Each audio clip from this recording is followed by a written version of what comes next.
सुप्रभात। कर्म तुम्हारे अधिकार में है, फल नहीं। ये हमारी आज की आध्यात्मिक चर्चा का विषय है। कर्म तुम्हारे अधिकार में है, फल नहीं। जो पुरुष इस आत्मा को मारने वाला तथा मरने वाला मानते हैं वे दोनों ही ज्ञानी नहीं हैं, क्योंकि आत्मा ना मरती है ना मारती है।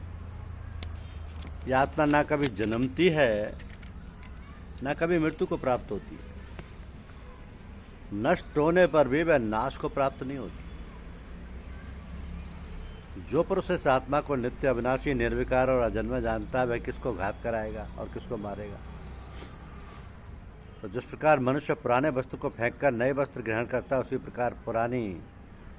उसी प्रकार आत्मा पुरानी देह छोड़कर नई देह धारण करती है। आत्मा को शस्त्र नहीं काट सकते हैं, अग्नि नहीं जला सकती है, जल भिगो नहीं सकता है। यह अविनाशी, सर्वव्यापी, स्थिर, अचल और सनातन है। ये इंद्रियों से जानी नहीं जा सकती, ये कल्पना से भी परे है। इसलिए ऐसा जानते हुए तुम्हें शोक करना उचित नहीं। यदि तुम इस आत्मा को नित्य जन्म लेने और नित्य मरने वाली मानते हो तो भी तुमको शोक नहीं करना चाहिए, क्योंकि जो जन्मा है उसकी मृत्यु, और जिसकी मृत्यु हुई है उसका जन्म निश्चय है। तो जो बात अनिवार्य है उसके लिए सोच करना व्यर्थ है। जन्म लेने से पहले क्या था किसी को मालूम नहीं, फिर मरने के बाद क्या होगा कोई नहीं जानता। ऐसी दशा में किस बात का सोच करना उचित है। इस कारण सब प्राणियों के विषय में सोच करना उचित नहीं। अपने धर्म को भी सोचकर तुमको घबराना नहीं चाहिए, क्योंकि क्षत्रियों को धर्मपूर्वक युद्ध से और कुछ भला करने वाला नहीं है। बिना इच्छा किए स्वर्ग का द्वार रूप ये युद्ध तुमको स्वतः प्राप्त हुआ। यदि तुम अपने धर्म के अनुसार इस संग्राम को न करोगे तो अपना धर्म और बड़ाई खो बैठोगे। सब लोग सदा तुम्हारी अपकीर्ति कहेंगे। प्रतिष्ठा वाले पुरुषों के लिए अपयश का होना मृत्यु से भी बढ़कर है। ये महारथी समझेंगे कि अर्जुन डरकर संग्राम से हट गया, और अब तक जो लोग तुम्हारा मान करते थे वे अपयश करने लगेंगे कि शत्रु लोग तुम्हारे पराक्रम की निंदा करते हुए अनेक प्रकार के दुर्वचन कहें। इससे बढ़कर दुख तुमको और क्या होगा। यदि तुम युद्ध में नष्ट होगा तो स्वर्ग का सुख भोगोगे और जीतने पर पृथ्वी तल पर राज्य करोगे। इसलिए युद्ध के निमित्त दृढ़ प्रतिज्ञ होकर खड़े हो जाओ। सुख दुख, लाभ हानि, जय पराजय, इनको समान समझकर लड़ने के लिए तैयार हो। ऐसा करने से तुम पाप को प्राप्त नहीं हो। यह ज्ञानयोग के विषय में जो कहा गया है, अब निष्काम कर्मयोग के विषय में सुनिए कि जिस ज्ञान को पाकर कर्म बंधन से मुक्ति होगी। कर्मयोग मार्ग एक बार प्रारंभ किए बिना कर्म का नाश नहीं होता और विघ्न पड़ने पर भी शुभ फल होता है। और इस कर्म का केवल प्रारंभिक संसार के भय से छुड़ाकर पूर्ण ब्रह्म प्राप्त करता है। निश्चय करने वाली बुद्धि इस निष्काम कर्म में एक ही है, और कामना करने वाले पुरुषों की बुद्धि एकाग्र नहीं रहती, उनकी शाखा प्रशाखाएं होती हैं। ऐसी दशा में मनुष्य संदेह में रह जाता है। अज्ञानी उस पुष्पिता वाणी को ही स्वर्ग सुख से बढ़कर कुछ नहीं समझते। स्वर्ग सुख को ही जो उत्तम पुरुषार्थ समझते हो, उसका कामनाओं से चित्त व्याकुल होने के कारण निश्चयात्मक बुद्धि से मोक्ष साधन की नहीं उत्पन्न होती, कारण कि उनका चित्त भोगादि में सदैव निमग्न रहता है। जिन मनुष्यों का चित्त इस प्रकार मोहलिप्त है और जिनकी आसक्ति भोग विलास और ऐश्वर्य में है, ऐसे पुरुषों के अंतःकरण में निश्चयात्मक बुद्धि नहीं होती। वेद त्रिगुणात्मक हैं। तुम निष्काम हो जाओ। सुख दुख के समान जानकर नित्य योगक्षेम आदि स्वार्थों में न पड़कर धीरजवान और आत्मनिष्ठ हो।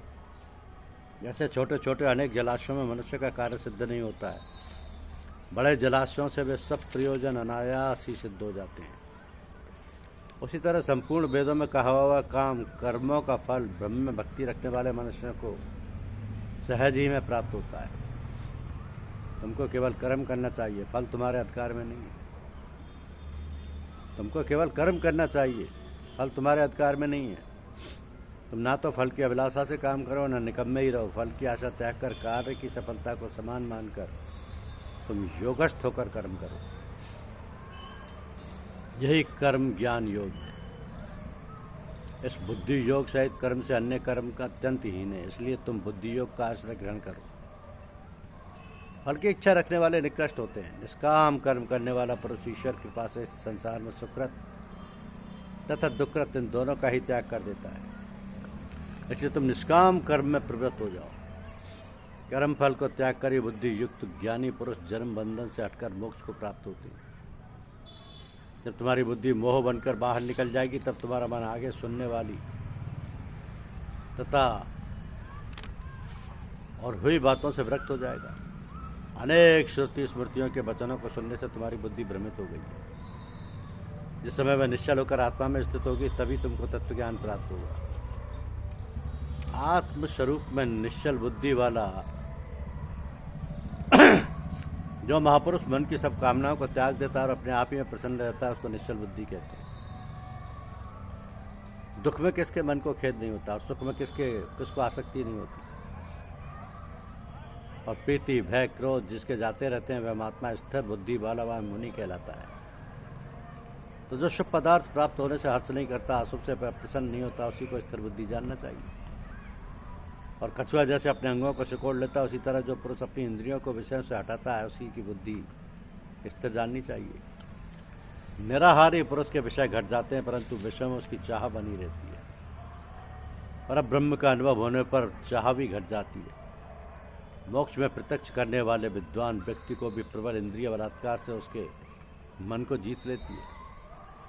इसलिए सब इंद्रियों को विषयों से रोक मेरे विषय में तत्पर हो जाए। जिसने इंद्रियों को वश में कर लिया उसी की बुद्धि निश्चल है। जो पुरुष विषयों के ध्यान में रहता है उसकी प्राप्ति हो जाती है। प्राप्ति होने से कामना होती है, इच्छा के पूर्ण न होने से क्रोध की उत्पत्ति होती है, क्रोध से अविवेक होता है, अविवेक से स्मरण शक्ति नष्ट हो जाती है। स्मरण शक्ति के नाश होने से बुद्धि क्षय होती है। जिसकी बुद्धि का नाश हुआ वह विनाश को प्राप्त होता है। जो पुरुष राग द्वेष से रहित तो अपने मन को बस में रखता है वह शांति को प्राप्त होता है।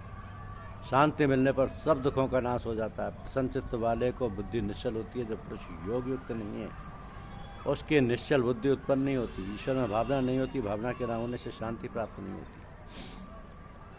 अशांत को सुख कहाँ से मिलेगा। जैसे वायु नाव को जल में खींच ले जाती है उसी प्रकार इंद्रियां उस पुरुष को बुद्धि को नाश कर देती है। जिसका मन विषय सिद्धि से इंद्रियों के पीछे लग जाता है, इसी कारण है महाभाव जिसने इंद्रियों के विषयों से सर्वथा रोक रखा है, इंद्रियों को विषयों से सर्वथा रोक रखा है, उसकी बुद्धि स्थिर है। जो सब प्राणियों की रात है उसमें संयम ही जागता रहता है। प्राणी मात्र जिस समय जागते हैं मुनिजनों की वह रात्रि है। जल से भरे समुद्र में और नदियों का जल भरने पर भी वह अपनी मर्यादा पर रहता है। उसी प्रकार जिस पुरुष में इच्छा के ना रहने पर भी सब विषय भोग प्रवेश करते हैं उसी को शांति मिलती है।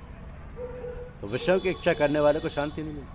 तो सब कामनाओं को छोड़कर तथा इच्छा रहित विचरता है और ममता अहंकार जिसमें नहीं है वह शांति को प्राप्त होता है। ब्रह्म स्थिति यही है। ऐसी स्थिति मिल जाने पर फिर मोह में नहीं फंसता और अंत समय में निर्वाण ब्रह्म को प्राप्त होता है। धन्यवाद। यूट्यूब चैनल को लाइक और सब्सक्राइब अवश्य कीजिए। शुक्रिया।